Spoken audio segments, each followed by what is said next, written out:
Korang order makan dah betul, tapi jangan buat rider macam ni. Pesanan ni aku tujukan pada customer yang tak ada common sense, tak ada adab. Aku dapat order McDonald, dah sampai depan rumah aku call, tak jawab. Aku ketuk, tak buka. Dekat 10 minit aku ketuk. Aku call dekat 12 kali geng. Nak gantung, ada tempat gantung, tapi order McDonald, mana boleh gantung. Paper bag dengan dia punya air. Pagar pula jenis petak-petak, tak boleh nak selit. Aku tak ada pilihan lain, aku letaklah makanan tu dekat bawah. Aku ambil gambar, aku gerak. Rumah dia pula dekat dengan lift. Tengah tunggu lift tu, aku dengar orang buka pintu, mengomel.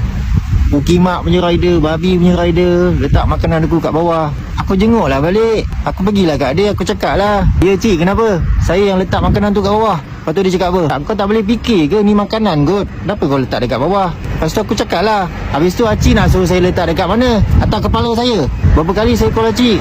Berapa lama saya kat depan ni ketuk pintu Acik tak buka pun? Nak gantung mana boleh gantung?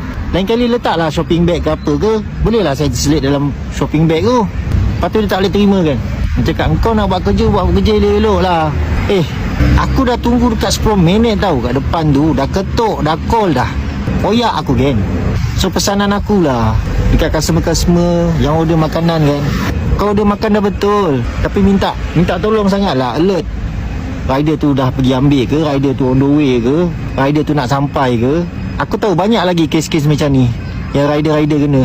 Tak semua, tapi segelintir customer yang tak ada manner, yang tak ada common sense. Kepada rider-rider semua, kalau kau ada pengalaman macam ni, tolong komen bang. Tolong komen, tolong share dekat aku. Aku nak buat satu video. Aku nak bagi kesedaran dekat customer-customer yang tak ada manner, yang tak ada common sense, yang tak ada adab macam ni. Kau tahu tak?